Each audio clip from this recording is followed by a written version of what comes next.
इस कहानी की शुरुआत में हमें एक नरेशन वॉइस बताती है कि ब्रह्मांड की रचना से पहले और समय से भी पहले सेलेस्टियस प्रकट हुए थे। परम सेलेस्टियस अरिशेम ने सबसे पहले सूर्य की रचना की, जिससे ब्रह्मांड में रोशनी का संचार हुआ, दुनिया सजी हुई और पनपी, सब स्थिर और शांत था। फिर अंतरिक्ष के गर्भ से एक अप्राकृतिक जीव की नस्ल पैदा हुई जो सचेतन जीवों को मारती थी। उन्हें डेविएंट्स नाम दिया गया। ब्रह्मांड में हाहाकार मच गया था। प्राकृतिक संतुलन बनाए रखने के लिए अरिशेम ने ओलंपिया प्लेनेट के अमर योद्धाओं को डेविएंट्स का खात्मा करने के लिए भेजा। उनका नाम था इटर्नल्स। उनकी अरिशेम पर अटल श्रद्धा थी। मगर परम इटर्नल्स अजय के नेतृत्व में एक मिशन हुआ जिसने सब बदल दिया। फिर हमें इटर्नल्स का स्पेसशिप डोमो दिखाया जाता है, जिसमें 10 इटर्नल्स होते हैं जो अर्थ पर डेविएंट को खत्म करने जा रहे होते हैं। फिर हम 5000 BC में मेसोपोटामिया का सीन देखते हैं, जहाँ कुछ आदिवासी लोग रहते हैं। समुद्र के किनारे पर एक लड़का और उसके पापा मछलियाँ पकड़ रहे होते हैं। तभी वहाँ एक डेविएंट आकर उसके पापा को खा जाता है और उस लड़के को भी खाने लगता है। तभी वहाँ इक्रिस आकर उसे बचा लेता है। इक्रिस काफी पावरफुल इटर्नल था जो हवा में उड़ सकता है और अपनी आंखों से लेजर बीम निकालता था, इसीलिए उस डेविएंट को मार देता है। तभी वहाँ एक और डेविएंट उस लड़के को खाने के लिए आता है, मगर मक्कारी उसे बचा लेती है। मक्कारी बहुत स्पीड से दौड़ती थी। फिर किंगो को दिखाया जाता है जो अपने हाथों में एनर्जी को इकट्ठा करके उसे फायर करता था। गिलगमेश फिजिकली बहुत ज्यादा स्ट्रॉन्ग होता है। थीना अपनी पावर का यूज करके कोई भी हथियार बना सकती थी और बहुत पावरफुल योद्धा थी। फिर सब इटर्नल आदिवासी लोगों के पास आते हैं। आदिवासियों ने देखकर हथियार उठा लेते हैं। ड्रूइग अपनी पावर से आदिवासियों को हिप्नोटाइज करके उन्हें शांत कर देता है। इक्रिस को डेविएंट से लड़ते वक्त चोट आ गई थी। एजेक अपनी पावर से इक्रिस को ठीक कर देती है, क्योंकि उसके पास किसी भी जिंदा जीव को ठीक करने की ताकत थी। एक आदिवासी लड़का सरसी के पास आता है। सरसी अपनी पावर से पत्थर से बने चाकू को मेटल का बनाकर उस लड़के को दे देती है। फिर हमें प्रेजेंट में लंदन में सरसी को दिखाया जाता है जो एक म्यूजियम साइंटिस्ट होती है। सरसी एक स्कूल में प्रेजेंटेशन देने के लिए आती है, जहाँ हमें डेन को दिखाया जाता है जो सरसी से प्यार करता है। फिर वहाँ से चला जाता है। सरसी बच्चों से सवाल पूछ रही होती है। तभी वहाँ एक भूकंप आ जाता है। सरसी सभी बच्चों को टेबल के नीचे छिपने के लिए कह देती है। तभी क्लास की दीवार से एक पत्थर लड़की के ऊपर गिरने वाला होता है, मगर सरसी उस पत्थर को छूकर उसे धूल में बदल देती है। रात को एक बार में सरसी डेन का बर्थडे सेलिब्रेट कर रहे होते हैं। वह स्प्राइट भी अपना रूप बदल कर एक लड़के से बातें कर रही होती है। वो लड़का स्प्राइट को छूता है तो स्प्राइट के हाथों से लाइट निकलती है और स्प्राइट वहाँ से चली जाती है और अपने असली रूप में आ जाती है। स्प्राइट एक छोटी लड़की की तरह दिखाई देती है। वहीं डेन सरसी को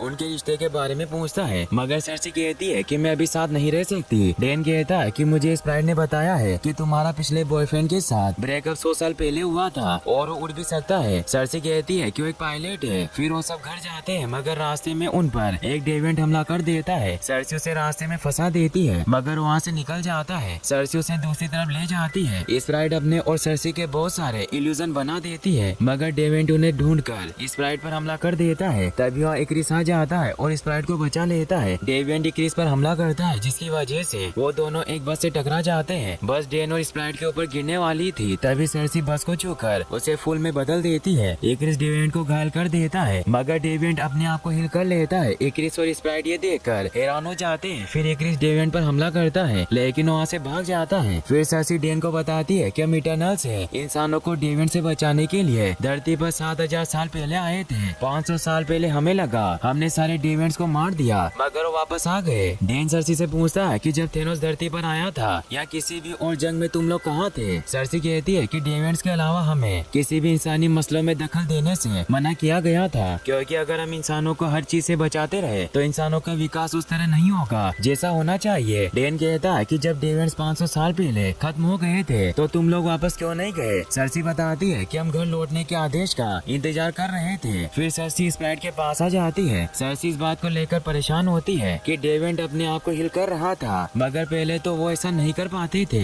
इक्रिस कहता है कि बाकी इटर्नल्स को ढूंढना होगा। सरसी कहती है कि पहले एजे के पास चलते हैं, उन्हें पता होगा क्या करना है। फिर हमें समय में पीछे 575 BC बेबलोन का सीन दिखाया जाता है, जहाँ इटर्नल्स डेविएंट से लड़कर इंसानों की जान बचा रहे थे। फिर एजे को अरिशेम से बात करते हुए दिखाया जाता है। एजे अरिशेम से कहती है कि आपकी बनाई गई दुनिया बहुत अद्भुत है, मगर मुझे लगता है कि इस बार मिशन की कीमत बहुत भारी होगी। अरिशेम कहते हैं कि इस ग्रह के मुंह में मत बंधो। एजेक तुम्हारा पूरा ध्यान सिर्फ मिशन की सफलता पर ही होना चाहिए। फिर एजेक फास्टोस के पास जाती है। फास्टोस एजेक को भाप इंजन दिखाता है और कहता है कि इसकी मदद से इंसान बहुत तेजी से अपनी खेती बढ़ा सकते हैं। एजेक उससे कहती है कि तुम बहुत जल्दबाजी कर रहे हो, इंसानों के लिए कुछ आसान बनाओ। फिर फास्टोस एक हल बनाता है। फिर स्प्राइट बेबलोन को लोगों को इटर्नल्स और डेविएंट्स के बारे में बता रही होती है। मक्कारी वहाँ कुछ पुरानी चीजें लेकर आती है जिन्हें एक आदमी चुराने की कोशिश कर रहा था, मगर मक्कारी उसे पकड़ लेती है। मक्कारी बोल नहीं सकती थी तो ड्रूइग मक्कारी के इशारों को समझकर कहता है कि मैं वाइब्रेशन को महसूस कर सकती हूँ और छोटी से छोटी चीज भी मैं महसूस कर सकती हूँ। तभी वहाँ कुछ लोग आपस में लड़ने लग जाते हैं। ड्रूइग उन्हें अपनी पावर से काबू करके गले मिलवाता है और उनकी लड़ाई रुकवा देता है। इक्रिस एजेक से कहता है कि मैं वादा करता हूँ कि मुझे सर्सी का प्यार भी इस मिशन से भटका नहीं सकता।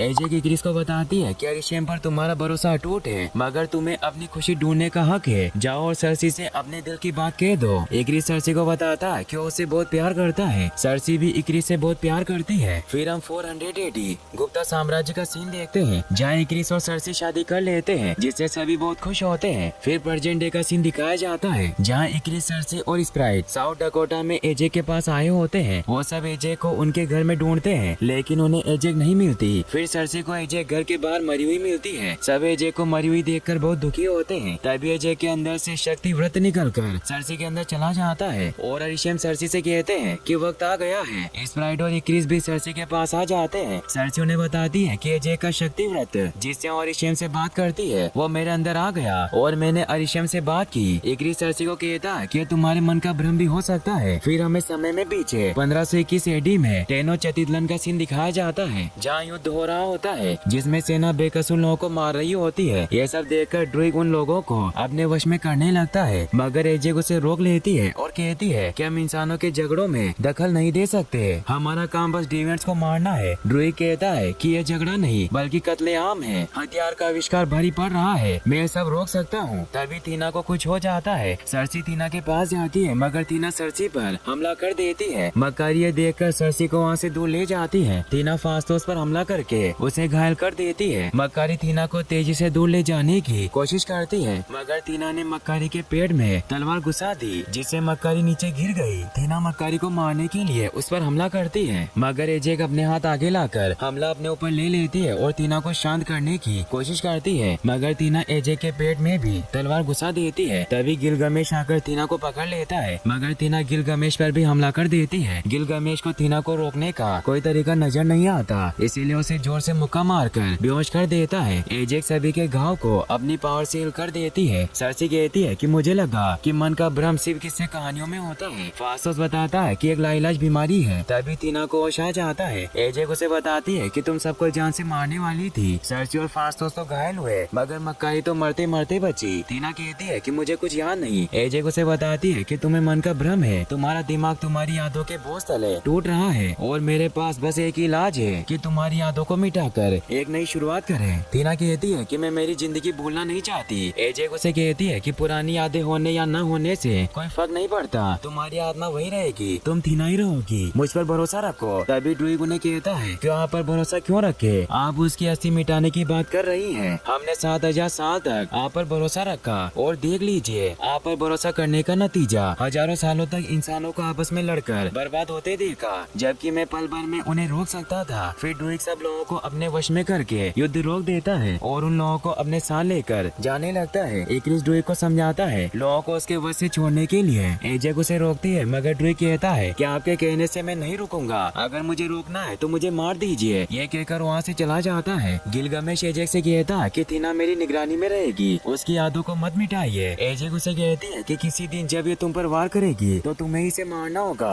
गिलगमेश कहता है कि मैं इसके लिए भी तैयार हूँ। एजेक सबसे कहती है कि तुम सब जा सकते हो, डेविएंट्स मर चुके हैं, अब मेरे साथ रहने की कोई वजह नहीं, आज से हम सबके रास्ते अलग हुए। मैं चाहती हूँ कि तुम अपनी मंजिल चुनो, अपनी जिंदगी के फैसले खुद करो और अपना मकसद ढूंढो और एक दिन फिर हम सब मिलेंगे। फिर हमें प्रेजेंट में मुंबई का सीन दिखाया जाता है जहाँ किंगो एक बॉलीवुड एक्टर होता है और अपनी मूवी पर काम कर रहा होता है। इक्रिस, सर्सी और स्प्राइट वहाँ जाते हैं। किंगो का मैनेजर उन्हें बताता है कि किंगो सर थोड़ी देर में आपसे मिलेंगे। फिर किंगो उनसे मिलने आता है। स्प्राइट उसे बताती है कि एजेक की मौत हो गई है। यह सुनकर किंगो काफी दुखी हो जाता है। फिर वो सब किंगो के प्लेन से टीना और गिलगमेश के पास जाने के लिए ऑस्ट्रेलिया के लिए निकल जाते हैं। किंगो के साथ उसका मैनेजर करुण भी होता है और वो सब ऑस्ट्रेलिया पहुंच जाते हैं। वहाँ वो गिलगमेश को बताते हैं कि लंदन में एक डेविएंट ने हम पर हमला किया था। फिर इक्रिस गिलगमेश को बताता है कि एजेक मर चुकी है। यह सुनकर गिलगमेश भी काफी दुखी होता है। फिर उन्हें टीना के पास लेकर जाता है, मगर टीना गिलगमेश पर अटैक कर देती है क्योंकि अभी भी मन के भ्रम की वजह से अपनी यादों में अटकी हुई थी। फिर स्प्राइट टीना को अपनी पावर से शांत कर देती है। फिर सब बैठकर खाना खाते हैं। सरसी वहाँ से चली जाती है और उसे टीना की ड्राइंग्स मिलती है और वो गिलगामेश से पूछती है क्या यही वो सेंचुरी 6 है जिसके बारे में टीना कहती रहती है। गिलगामेश बताता है कि एक प्लेनेट है। उसे लगता है कि उस प्लेनेट के तबाह होने के वक्त वो वहीं थी। बड़े बड़े भूकंपों ने प्लेनेट को चीर दिया और वहाँ सब मर गए और वो भी मर गई। सरसी अरिशेम से बात करती है और उन्हें बताती है कि अजय को एक डेविड ने मार दिया और उनकी पावर भी ले ली। अरिशेम सरसी को बताते हैं कि इमरजेंस का ही एक असर है। तुम्हें पृथ्वी पर सेलेस्टियल टियामुट के इमरजेंस के लिए भेजा गया था। हर 7 अरब सालों में नए सेलेस्टियल पैदा होने चाहिए। मैं पूरे ब्रह्मांड के सजीव ग्रहों में सेलेस्टियल्स के बीज बोता हूँ और पृथ्वी को टियामुट सेलेस्टियल के लिए चुना गया है। अपने पोषण के लिए सेलेस्टियल्स को बहुत सारी ऊर्जा की जरूरत होती है और उन्हें इंसानों से मिलती है, मगर डेविड्स इंसानों की जनसंख्या को कम कर रहे थे, इसलिए इटर्नल्स ने उनका नाश किया। अब इस पृथ्वी की जनसंख्या पर्याप्त मात्रा में बढ़ चुकी है और अब इमरजेंस का समय आ गया। यह सब दृश्य अरिशेम सरसी को दिखाते हैं और इसे देखकर सरसी उन्हें कहती है कि इससे पृथ्वी का सर्वनाश हो जाएगा। अरिशेम सरसी को बताते हैं कि एक जीवन का अंत दूसरे जीवन के लिए आरंभ है। ब्रह्मांड में ऊर्जा का संचार जरूरी है। रचना और विनाश का चक्र चलता रहता है। सजीव ग्रहों की ऊर्जा से सेलेस्टियल तारों को जन्म देते हैं, जिनके गुरुत्वाकर्षण, गर्मी और रोशनी से नई आकाश गंगाएं बनती है। हमारे बिना ब्रह्मांड अंधेरों में विलुप्त हो जाएगा और जीवन खत्म हो जाएगा। सरसी अरिशेम से पूछती है कि सब एजे को पता था। अरिशेम बताते हैं कि एजे ने अरबों सालों से कई सेलेस्टियल्स के पैदा होने में मदद की और तुमने भी। सरसी कहती है कि पृथ्वी मेरा पहला मिशन था और मेरा घर तो ओलंपिया है। फिर अरिशेम उसे बताते हैं कि ओलंपिया है ही नहीं, बल्कि मैंने तुम्हें और बाकी सभी इटर्नल्स को ब्रह्म निर्माणशाला में बनाया था। सरसी वहाँ कई सारे इटर्नल्स को देखती है और कहती है कि सब मरते हैं सिवाय हमारे, क्योंकि हम कभी जिंदा ही नहीं थे। मगर मुझे ये सब याद क्यों नहीं? अरिशेम सरसी को बताते हैं कि हर इमरजेंस के बाद तुम्हारी यादों को मिटा दिया जाता था और उन्हें यहाँ पर रखा जाता है। सरसी उनसे पूछती है कि आप इन यादों को क्यों रखते हैं? अरिशेम कहते हैं कि इन यादों की मदद से ही मैं डेविड्स को जान पाता हूँ। मैंने डेविड्स को उसी मकसद से बनाया था जिस मकसद से मैंने तुम्हें बनाया। हर सेलेस्टियल वाले ग्रहों पर परभक्षी होते हैं। मैंने डेविड्स को बेचकर उनका खात्मा करवाया ताकि जीवन वहाँ पनप सके, मगर उनकी बनावट में एक भूल हो गई। वो विकसित होने लगे और खुद परभक्षी बन गए और वो मेरे काबू में नहीं रहे। फिर मैंने इटर्नल्स को बनाया जो विकसित नहीं हो सकते। फिर अरिशेम सरसी को कहते हैं कि एजेक ने परम इटर्नल के रूप में तुम्हें चुना है। सरसी मुझे निराश मत करना। सरसी सबको जाकर ये बात बताती है कि अरिशेम ने डेविड्स बनाए हैं। स्प्राइट कहती है कि टीना की यादों को मिटाते वक्त उसके साथ कुछ गड़बड़ हुई होगी, जिसके कारण टीना को हमारे दूसरे ग्रह के पुराने मिशन याद आ रहे हैं, जिससे हम सब मन का भ्रम समझ रहे थे। सरसी सबसे कहती है कि हमें इमरजेंस को रोकना होगा। किंगो से कहता है कि एक सेलेस्टियल के जन्म को रोकने का हमें कोई हक नहीं है। गिलगमेश कहता है कि क्यों ना ड्रुइग उसे अपनी पावर से सुला दे। इग्रिस कहता है कि हमें बाकियों को ढूंढने जाना होगा। एक बार सब मिल जाए फिर तय करेंगे कि इमरजेंस का क्या करना है। सब अमेजन में ड्रुइग के पास आ जाते हैं। ड्रुइग अमेजन में अपना एक गाँव बनाकर रहता था। सरसी ड्रुइग को सारी बातें बताती है और उसे मदद मांगती है, मगर ड्रुइग मदद करने से इनकार कर देता है। वहीं स्प्राइट इग्रिस को छिपकर देख रही होती है। तभी वहाँ किंगो आ जाता है और उसे कहता है कि तुम इग्रिस से प्यार करती हो, मगर इग्रिस सरसी से प्यार करता है। स्प्राइट किंगो से पूछती है कि मुझे अरिशेम ने ऐसा क्यों बनाया। वहीं सरसी डेन से फोन पर बात कर रही होती है, मगर अचानक सिग्नल चले जाते हैं। वहाँ इग्रिस आता है और सरसी से कहता है कि मुझे तुम्हारी फिक्र हो रही है। अगर अरिशेम को पता चल गया कि तुम इमरजेंस को रोकना चाहती हो तो तुम्हें मार देंगे। मैं इतना ताकतवर नहीं कि तुम्हें अरिशेम से बचा सकूं। सरसी कहती है कि सिंसा के चक्र को रोकना होगा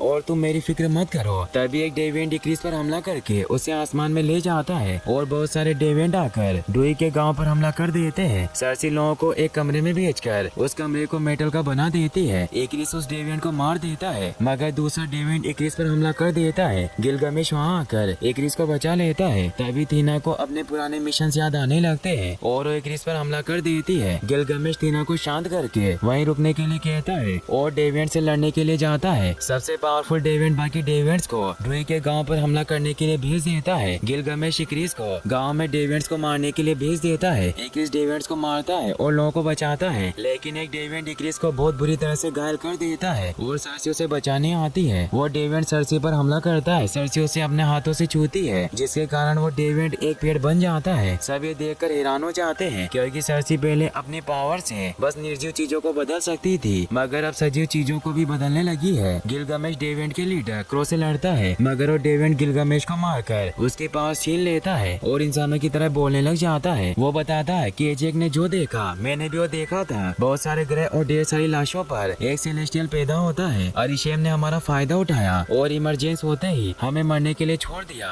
और फिर उसने तुम्हें भेजा डेविएंट्स को मारने के लिए। हमारे साथ जो तुमने किया उसकी तुम्हें कीमत चुकानी होगी। टीना ये सब देखती है, मगर वो भ्रम में होने के कारण कुछ नहीं कर पाती। तभी वहाँ क्रिस आ जाता है और क्रो पर हमला करता है, मगर वहाँ से भाग जाता है। सरसी ड्रूइग को उनके साथ मिलकर डेविएंट को रोकने के लिए कहती है। ड्रूइग कहता है कि तुम मुझे एक सेलेस्टियल का माइंड कंट्रोल करने के लिए कह रही हो, ये मेरे बस की बात नहीं। सरसी कहती है कि हमें फास्टोस की मदद चाहिए। ड्रूइग उसे बताता है कि इंसानों पर से फास्टोस का भरोसा उठ गया। फिर हमें समय में पीछे अगस्त 1945 हिरोशिमा का सीन दिखाया जाता है, जहाँ परमाणु हमले में बहुत सारे बेकसूर लोगों की जान चली गई थी। ये सब देखकर फास्टोस बहुत दुखी होता है और अपने आप को इन सब की मौत का जिम्मेदार मानता है, क्योंकि उसी ने परमाणु हथियारों का निर्माण किया था। फिर हमें प्रेजेंट डे शिकागो में फास्टोस को दिखाया जाता है, जो अपने बच्चे और हस्बैंड के साथ होता है। सरसी और इक्रिस उससे मिलने आते हैं, वो उसे सारी बातें बताते हैं, मगर फास्टोस मदद करने से मना कर देता है। पर उसके हस्बैंड के कहने पर वो उनकी मदद करने के लिए मान जाता है। सब इटरनल इराक जाते हैं अपनी स्पेसशिप डोमो लेने के लिए। मकारी भी शिप में ही होती है। फास्टोस सबको बताता है कि यूनिवर्स में सबसे ज्यादा एनर्जी सेलेस्टियस पैदा करते हैं और अरिशेम ने हमें बनाते वक्त हमें कॉस्मिक एनर्जी से भर दिया, जिससे हम अमर हो गए। इन ब्रेसलेट्स में इतनी पावर होती है कि हमारी पावर को रोक सकते हैं, जिसके कारण हमारी बॉडी में कॉस्मिक एनर्जी इकट्ठा होने लगेगी। अगर डेविएंट हमारी शक्ति को एब्जॉर्ब कर सकते हैं तो हम भी एक दूसरे की शक्तियों को एब्जॉर्ब कर सकते हैं। अगर हम सब आपस में जुड़ जाएं, तो हम में से एक के पास सबकी शक्तियाँ होगी, जिससे यूनिमाइंड बनेगा जो इमरजेंस को रोक सकता है। सब इक्रिस से पूछते हैं कि क्या करना चाहिए। इक्रिस कहता है कि एजेक ने सरसी को लीडर चुना है, फैसला वही करेगी। ये सुनकर स्प्राइट वहाँ से चली जाती है और इक्रिस भी चला जाता है। किंगो इक्रिस के पीछे जाता है और उसे कहता है कि मैं हमेशा तुम्हारे साथ हूँ। इक्रिस उसे कहता है कि तुम मुझे जो समझते हो मैं वो नहीं हूँ, और वो वहाँ से चला जाता है। फिर हमें 6 दिन पहले एजेक को साउथ डकोटा में दिखाया जाता है। एजेक इक्रिस को दुनिया खत्म होने वाली बात पहले ही बता देती है और कहती है कि हमें बाकी इटरनल्स को भी इस बारे में बताना होगा, जिससे हमें सबके साथ मिलकर इमरजेंस को रोक पाएंगे। इक्रिस पूछता है कि हम इमरजेंस को क्यों रोकेंगे। एजे कहती है कि 5 साल पहले थेनोस ने दुनिया की आधी आबादी मिटा दी थी, मगर इस ग्रह के लोगों ने हार नहीं मानी और सब कुछ एक चुटकी में वापस ले आए। इक्रिस एजे को अलास्का में ले जाता है और बताता है कि सदियों से ये डेविएंट्स बर्फ में दबे रहे, मगर इमरजेंस के कारण जब ग्लेशियर पिघलने लगा तो ये डेविएंट्स बाहर आ गए और ऑयल कंपनी के मजदूरों को मार डाला। तभी मैंने इन्हें ट्रेस किया। इक्रिस एजेक से कहता कि मुझे शक था कि आपकी सोच बदल गई है, मगर मैं आपको अरिशेम को धोखा नहीं देने दूंगा। एजेक कहती है कि फिर मुझे मार क्यों नहीं देते। इक्रिस कहता है कि जब बाकी इटरनल्स को एहसास होगा कि धरती में बदलाव हो रहा है तो आपके पास आएंगे, और जब आपकी लाश मिलेगी तो उनका शक सीधा डेविएंट्स पर जाएगा और इमरजेंस तक वो डेविएंट्स से उलझे रहेंगे। फिर इक्रिस एजेक को डेविएंट्स के सामने फेंक देते हैं और डेविएंट्स का लीडर क्रो उन्हें मारकर उनकी पावर छीन लेता है, जिससे वो खुद की बॉडी को हिल करने लग जाता है। फिर इक्रिस एजेक को लेकर उनके घर पर छोड़ देता है। फिर हमें प्रेजेंट में सरसी को दिखाया जाता है, जिसे पता चल जाता है कि इमरजेंस शुरू हो चुका है। फास्टोस मकारी को इमरजेंस की जगह होगा ये ढूंढने के लिए भेज देता है। मकारी बहुत स्पीड में जाकर इमरजेंस की जगह ढूंढ लेती है। इक्रिस अपना सूट पहनता है। उसे देखकर सरसी इक्रिस से पूछती है कि तुम्हें क्या कर रहे हो। इक्रिस उसे कहता है कि मैं चाहता था कि तुम्हें दुनिया शांति से छोड़ो बिना इमरजेंस के बारे में कुछ भी जाने। इक्रिस फास्टोस का बनाया हुआ यूनिमाइंड के ब्रेसलेट को नष्ट कर देता है। सरसी सबको बताती है कि इक्रिस को इमरजेंस के बारे में पहले से ही पता था। इक्रिस बताता है कि एजेक ने बेबलोन से निकलते वक्त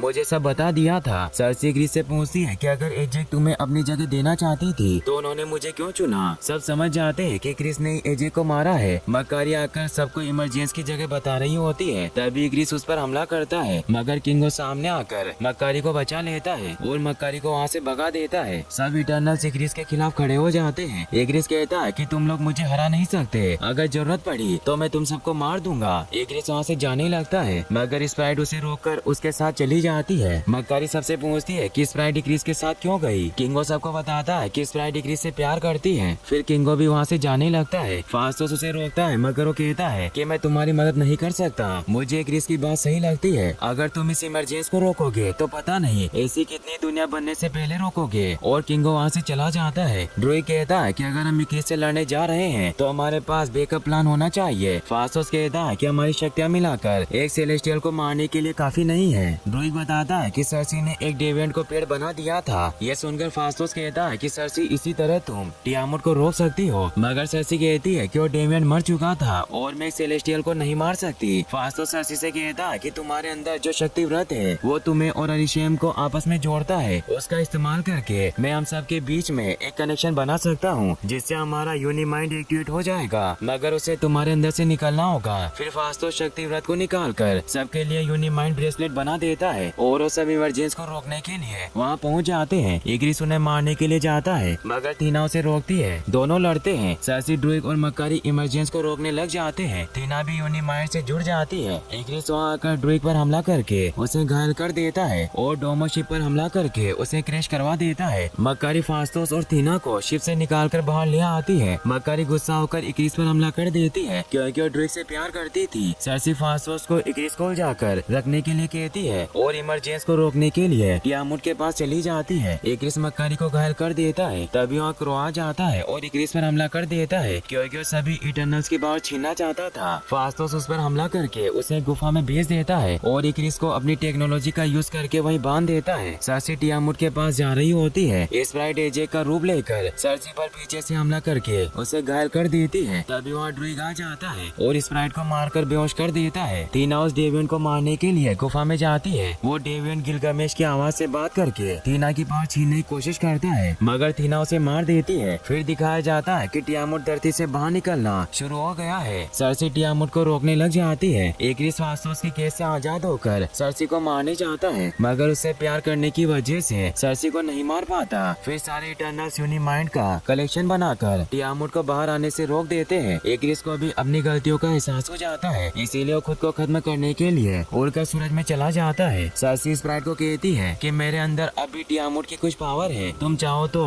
मैं तुम्हें इंसान बना सकती हूँ। जो तुम्हें चाहिए था वो तुम्हें मिल सकता है, मगर तुम भी एक दिन इंसानों की तरह मर जाओगी। और सर्सी स्प्राइट को इंसान बना देती है। फिर हमें सारे इटर्नल्स को साउथ डकोटा में दिखाया जाता है। डोमो शिप को फास्टोस ठीक कर देता है। थीना, ड्रूइग और मकारी डोमो को लेकर घर चले जाते हैं। फास्टोस अपनी फैमिली के साथ वहीं रुकता है। फिर किंगो, सर्सी और स्प्राइट को दिखाया जाता है। स्प्राइट किंगो के साथ इंडिया चली जाती है। डैन सर्सी को अपनी फैमिली के बारे में बता रहा होता है। तभी अरिशेम सर्सी को ले जाते हैं। वहीं हमें किंगो और फास्टोस को भी दिखाया जाता है। अरिशेम सर्सी से कहते हैं कि तुमने एक सेलेस्टियल को मारा है इंसानों को बचाने के लिए। अभी मैं उन्हें बख्श रहा हूँ, मगर तुम्हारी यादें मुझे उनकी असली कीमत बताएगी। फिर मैं लौटूंगा अपना फैसला सुनाने के लिए। और उन्हें ब्लैक होल के जरिए लेकर चले जाते हैं। फिर मूवी के पोस्ट क्रेडिट सीन में हमें थीना, ड्रूइग और मकारी को दिखाया जाता है। मकारी कहती है कि बहुत समय से हमें सर्सी, फास्टोस और किंगो दिखाई नहीं दे रहे, जैसे वो गायब हो गए हैं। थीना कहती है कि अरिशेम उन्हें अपने साथ ले गए, हमें वापस जाना होगा। तभी थीना और मकारी को डोमो में हलचल महसूस होती है और वहाँ पीप आता है जो उन्हें टाइटन ग्रह के राजकुमार थीनोस के भाई मिस्टी प्लेनेट पर रहने वाले स्टार फॉक्स से मिलवाता है। थीना उनसे पूछती है कि तुम कौन हो। स्टार फॉक्स उन्हें बताता है कि तुम्हारे दोस्त बहुत बड़ी मुसीबत में हैं और हम जानते हैं कि वो कहाँ मिलेंगे। इसके बाद मूवी के एंड क्रेडिट सीन में हमें डैन को दिखाया जाता है जो एक एबोनी स्वॉर्ड को अपने हाथों में लेने से डर रहा होता है क्योंकि वो स्वॉर्ड उसे धारण करने वाले को